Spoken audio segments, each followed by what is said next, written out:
Perkenalkan, aku si Ama. Aku adalah asisten guru kalian. Di sini, aku akan menemani kalian dalam mempelajari sifat koligatif.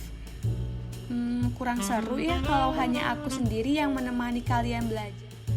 Tenang saja, aku dan teman-temanku yang lain akan menemani kalian dan menambah pengetahuan kalian mengenai sifat koligatif.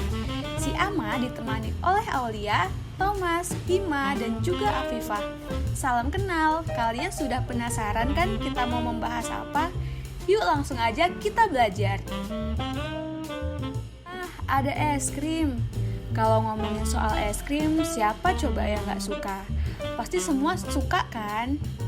Sensasi dingin dari es krim dan warnanya yang menarik bisa bikin suasana hati jadi baik loh. Gak cuma itu aja, menurut penelitian, rasa manis yang kita rasakan dari es krim bisa melepaskan stres dan menciptakan rasa happy. Ini juga bisa loh buat es krim sendiri di rumah. Penasaran? Yuk kita cari tahu proses pembuatannya.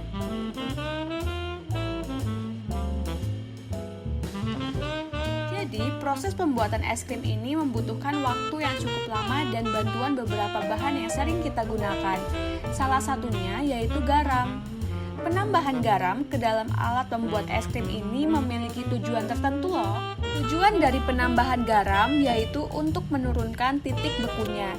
Jadi, es krim bisa cepat membeku dan membentuk kristal es. Secara singkat, garam memiliki sifat hidrofilik yang mampu mengikat molekul air, sehingga dapat membuat es krim membeku.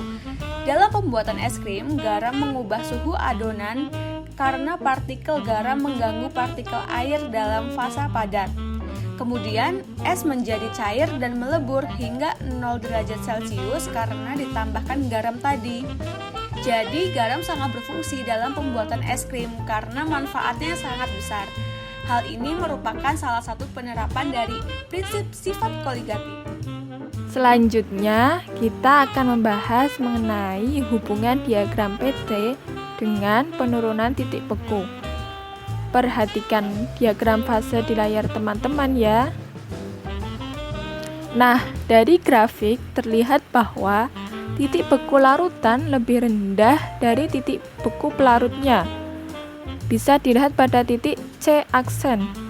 Nilai delta TF ditunjukkan oleh selisih pergeseran kesetimbangan antara pelarut murni dan larutannya, yaitu delta TF sama dengan C dikurangi C aksen. Berdasarkan penjelasan tadi, dapat dinyatakan bahwa penurunan titik beku larutan adalah selisih antara titik beku pelarut dengan titik beku larutan. Besarnya penurunan titik beku larutan diberi lambang delta TF. Harga delta TF ditentukan oleh banyaknya partikel zat terlarut dan tidak ditentukan oleh sifat zat terlarutnya. Nilai delta TF ditentukan berdasarkan rumus Beckmann dan Raoult seperti berikut ini. Rumus Beckmann dan Raoult yaitu delta TF sama dengan TF pelarut dikurangi TF larutan. Bisa juga delta TF sama dengan M dikali KF. Dengan delta TF sama dengan penurunan titik beku, kemudian M sama dengan molalitas, dan KF sama dengan tetapan penurunan titik beku. Selanjutnya, delta TF untuk larutan elektrolit, yaitu delta TF sama dengan M kali KF kali I, dengan I sama dengan faktor Van Hoff. Faktor Van Hoff merupakan sebuah parameter yang digunakan untuk mengukur seberapa besar zat terlarut berpengaruh terhadap sifat koligatif. Faktor Van Hoff diperoleh dengan menghitung besarnya konsentrasi sesungguhnya zat terlarut yang ada dalam larutan, kemudian dibandingkan dengan konsentrasi zat terlarut hasil perhitungan dari masanya. Nah, supaya lebih mudah dibayangkan, simaklah visualisasi berikut.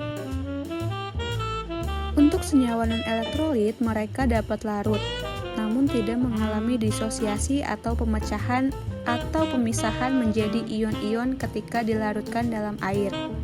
Maka konsentrasi sebenarnya dalam larutan akan sama dengan konsentrasi dari hasil perhitungan dari massa. Maka faktor Van Hoff untuk larutan non-elektrolit adalah 1. Kenapa? Karena perbandingan konsentrasi sebenarnya dengan konsentrasi hasil perhitungan adalah 1:1. Di sini kita punya sejumlah air. Sekarang kita masukkan garam yang terdiri dari molekul-molekul NaCl ke dalam airnya ya. Lalu kita lihat isi larutan tersebut sampai ke tingkat molekulernya. Ternyata ketika dilarutkan dalam air, NaCl akan terionisasi atau terurai menjadi ion-ion penyusunnya, yaitu Na+ dan Cl-.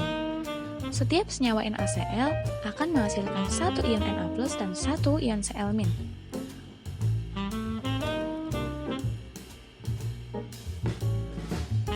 Jadi, nilai I yang ideal dapat langsung ditentukan dari jumlah ion yang dihasilkan ketika molekul terionisasi. Ideal yang dimaksud adalah ketika senyawa terionisasi seluruhnya atau nilai alfa sama dengan 1.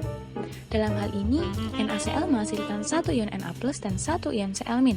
Maka, nilai I yang ideal untuk NaCl adalah 2. Jika senyawa tidak seluruhnya terionisasi, maka harus ditentukan dengan memperhatikan derajat disosiasinya. Supaya lebih mudah dipahami, kita pakai contoh ini ya. Ada 3 senyawa NaCl, namun hanya 2 dari 3 senyawa tersebut yang dapat terionisasi. Maka derajat ionisasinya adalah 2/3. Lalu, I dapat ditentukan dengan rumus I sama dengan 1 ditambah alfa dikali N-1, dengan N adalah jumlah ion yang dihasilkan. Nah, ada contoh lain nih teman-teman. Kita coba pakai H2SO4 ya. Setiap molekul H2SO4 ketika dilarutkan dalam air akan terionisasi menghasilkan 2 ion H+ dan 1 ion SO42-. Nah, seperti tadi, jika ionisasi sempurna, tinggal jumlahkan saja banyak ion yang terbentuk, yaitu 2 ion H+ dan 1 ion SO42-. Jadi, I sama dengan 3. Kalau ionisasi hanya sebagian, tinggal gunakan rumus yang tadi. Misalnya, hanya 2 dari 3 molekul H2SO4 yang terionisasi. Maka, alfa sama dengan 2/3. Tinggal masukkan aja deh ke rumus. Nah, gimana teman-teman? Jadi makin tahu kan tentang sifat koligatif larutan dan contohnya di kehidupan sehari-hari. Semoga video ini bermanfaat ya. Terima kasih dan sampai ketemu lagi. Jumpa lagi. Dadah!